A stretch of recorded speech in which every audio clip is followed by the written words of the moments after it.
انسان تو ہر وقت محنت میں لگا رہتا ہے، کوشش میں لگا رہتا ہے، تیرا مقدر یہ ہے کہ تو مشقت میں پڑتا رہے حتیٰ کہ تیرے رب سے تیری ملاقات ہو جائے گی۔ یہ بڑی کریٹیکل آیت ہے قرآن حکیم کی۔ ہر انسان کو اللہ نے مشقت میں پیدا کیا۔ کسی کی مشقت یہ ہے کہ اس نے پورا دن مزدوری کرنی ہے، اور مزدوری کی فارم بھی ڈیفرنٹس ہے۔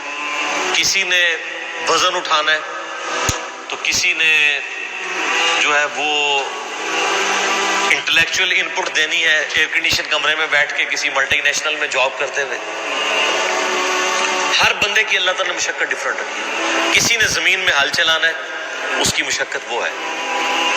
ہر انسان کو اللہ نے مشقت میں پیدا کیا ہے، کیونکہ انسان کے ساتھ اللہ تعالیٰ نے پیٹ لگا دیا ہے جو اس کی یعنی بنیادی ضرورت ہے۔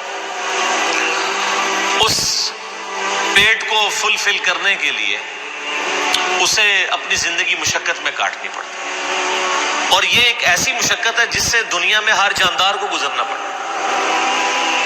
جانور بھی اس ساری چیز سے گزرتے ہیں، لیکن انسان اور جانور میں فرق ہے۔ جانور یہ سب کچھ اپنی انسٹنکٹ اور جبلت کے اوپر کر رہا ہوتا ہے، اور انسان کو اللہ نے عقل کا انسٹرومنٹ دیا ہے۔ انسان جو ہے وہ عقل کے ذریعے حق اور باطل میں تمیز کر سکتا ہے۔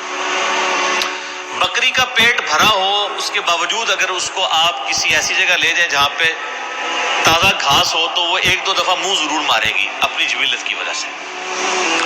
لیکن انسان کے پاس عقل کی یہ دولت ہے کہ انسان خالی پیٹ بھی ہو اور اس کے سامنے حرام آ جائے اور وہ خوف خدا رکھنے والا ہو تو اپنا ہاتھ روک لے گا، صبر کر لے گا، حتیٰ کہ زندگی موت کی کشمکش بن جائے وہ الگ بات۔ اور بعض کا دنیاوی طور پہ بھی لوگ اتنا غصہ کھا جاتے ہیں کہ کسی مجلس میں گئے ہوئے ہیں، کسی شادی کو اٹینڈ کرنے کے لیے گئے ہیں، اور وہاں پہ صبح کا ناشتہ بھی نہیں کیا ہوا کہ آج جا کے ولیمہ کھائیں گے، اور وہاں پہ کسی کے ساتھ منہ ماری ہو جاتی ہے تو چاہے بھوکا بھی ہو تو وہ روٹی کھا کے چھوڑ کے جو ہے وہ اٹھ جاتا ہے کہ میں نے روٹی نہیں کھانی۔ یہ انسان کو جو اللہ نے عقل کے ذریعے یہ استطاعت دی ہے کہ اس پہ اس کی جبلت غالب نہیں آتی، یہ سب سے بڑی دولت ہے انسان کے پاس۔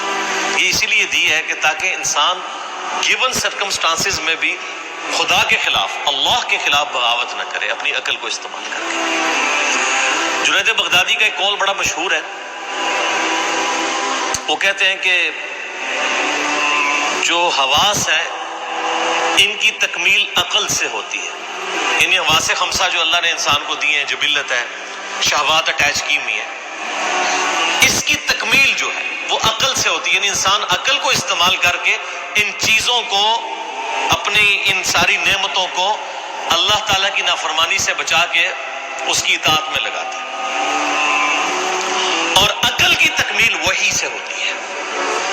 عقل بھی کہیں نہ کہیں ٹھوکر کھا جاتی ہے، اس کی تکمیل پھر وحی الہی سے ہوتی ہے جو اللہ تعالیٰ اپنے پیغمبروں کے ذریعے اپنے بندوں تک پہنچاتا ہے۔ اسی لیے ہم کہتے ہیں جب وحی کا حکم آ جائے پھر ہم عقل کو سائڈ پہ کر دیتے ہیں، پھر ہم وحی کی پیروی کرتے ہیں۔ سیدنا علی بن ابی طالب کا قول بڑا مشہور ہے، سنن ابی داؤد کے اندر موجود ہے اور کتابوں کے اندر صحیح سند کے ساتھ۔ وہ کہتے ہیں کہ اگر دین کو میں صرف عقل کی بنیاد پہ فالو کر رہا ہوتا تو موضوع پر جو مسا ہے یہ تلوے کی طرف ہونا چاہیے تھا، کیونکہ عموماً تلوے گندے ہوتے ہیں، مٹی تو نیچے زیادہ لگتی ہے نا چلتے ہوئے، لیکن وہ کہتے ہیں سنت یہ ہے کہ آپ نے موضوع کے اوپر مسا جو ہے وہ اوپر والی سائڈ کے اوپر کرنا ہے، تو ہم پھر شریعت کو فالو کرتے ہیں۔ تو عقل کی تکمیل وحی الہی سے ہوتی ہے۔ تو ہر جاندار مشقت میں، آپ دیکھیں چڑیا بھی صبح سویرے نکلتی ہیں اور شام کو پیٹ بھر کے خود بخود نہیں بھرتا، ان کو ایفرٹ پٹ کرنی پڑتی، انسان کو بھی ایفرٹ پٹ کرنی پڑتی۔ تو اللہ تعالیٰ ہمارا اے انسان میں نے تیرا مقدر کیا ہے کہ تو نے مشقت میں رہنا ہے حتیٰ کہ تو اپنے رب کے پاس آ جائے۔ یہی اکثر کہتے ہیں کہ دنیا کے کام تو نہیں ختم ہو رہے، لوگ کہتے ہیں جناب وہ درس میں نہیں ہے، وہ فارغ نہیں تھے، یعنی یہ فارغ بندوں کا کام ہے۔ بھئی اسی ٹائم میں سے ٹائم نکالنا ہے نا اللہ کے لیے، گیون سرکمسٹانسز۔ انسان کو تو پیدا ہی مشقت میں کیا گیا ہے، اسی مشقت میں سے آپ نے اپنے آپ کو فری کرنا ہے. اور جن معاملات میں ہم سیریس ہوتے ہیں کر رہے ہوتے ہیں، ہر ویکینڈز پہ آئے دن شادیاں آتی ہیں، لوگ اٹینڈ کرتے ہیں. جب اسی ویکینڈ پہ درس آ جائے تو کہتے ہیں وہ مجبوری ہے جی، ایک ہی چھٹی ہوتی ہے، یہ 2 ہی چھٹیاں ہوتی ہیں ہفتے میں، تو وہ فیملی کو بھی ٹائم دینا ہوتا ہے. شادی آ جائے تو فیملی بھول جاتی ہے، پھر یا کوئی اور فنکشن آ جائے تو سب کچھ لوگ بھول جاتے ہیں. تو یہ سارے بہانے انسان، اللہ تعالیٰ فرماتا ہے کہ انسان کو اس مشقت سے گزر کے الٹیمیٹلی اپنے رب تک پہنچنا ہے. مراد کیا کہ تیاری کر لو، اسی مشقت کے اندر رہتے ہوئے تمہیں اپنے رب کے لیے وقت نکال کے خدا کی اطاعت اختیار کرنی ہوگی. میں اکثر کہتا ہوں کہ انسان کی زندگی میں کبھی اچھا وقت نہیں آنا، ہمیشہ برا وقت ہی آتا ہے. ہر انسان نے اپنے دماغ میں کوئی چیز رکھی ہوتی ہے کہ بس میرا یہ کام ہو جائے تو انشاءاللہ پھر تو میں مسجد میں بیٹھا رہوں گا، میں تو پھر وقف ہو جاؤں گا دین کے لیے. لیکن آپ دیکھیں گے جو انسان بڑی عمر کی طرف بڑھتا ہے تو پہلے سے زیادہ ورسٹ وقت انسان کے اوپر آتا ہے. پڑھائی لکھائی میں انسان مصروف ہوتا ہے، کہتا ہے نہیں جاب لگی تو سکون آ جائے گا. جاب کیا لگتی ہے، ماں باپ کو شادی کی فکر پڑ جاتی ہے اور مصیبتوں کا اور پریشانیوں کا ایک نیا دروازہ کھل جاتا ہے.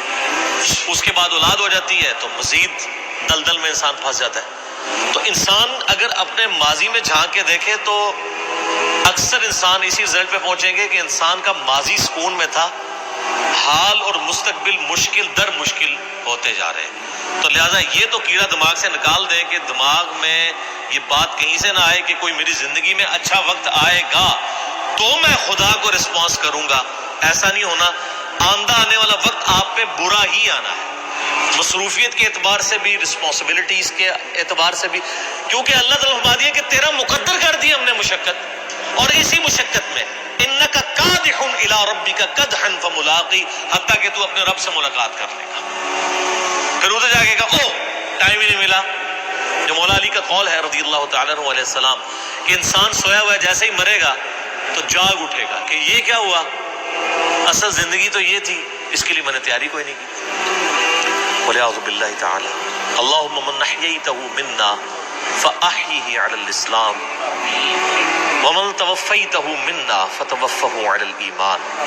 صحیح بخاری اور مسلم میں آتا ہے کہ ایون نبی علیہ السلام اگر نماز کے دوران بھی قرآن کی تلاوت کر رہے ہوتے تھے اور اللہ تعالیٰ کے عذاب سے ریلیٹڈ آیات آ جاتی تھی رکت پیدا کرنے والی، تو نماز میں ہی اللہ کی طرف متوجہ ہو کر دعائیں شروع کر دیتے تھے.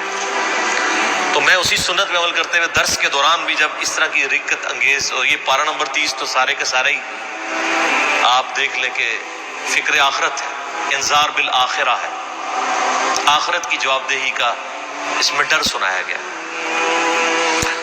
تو تیری مشقت یہ ہے کہ تو زندگی میں مشقت کرتا رہے گا یہاں تک کہ اپنے رب کو آ کے ملے گا. لیکن یہ یاد رکھنا ہے کہ یہ مشقت کے بعد رزلٹ کیا نکلنا ہے. اگر اسی مشقت کے ساتھ ساتھ رب کو رسپانس کیا ہوا تو کچھ اور رزلٹ نکلے گا قیامت والے دن. اور اگر خدا کی نافرمانی کی، یہ بہانہ بنا کے کہ جی رزق حلال کمانا بھی تو عبادت ہے، اس عبادت کی وجہ سے باقی سارے فرائض چھوڑ دیے، تو چمڑی تو اتر جانی ہے. اللہ نے تو ٹوٹل پیکج لینا ہے نا آپ سے. یہ تو نہیں ہے کہ انسان جو ہے وہ رزق حلال کی تلاش کے اندر اللہ تعالیٰ کے حکم عدولی کر دے باقی معاملات کی. ایسا نہیں ہے. ہر معاملے میں اللہ تعالیٰ کو رسپانس کرنا ہے.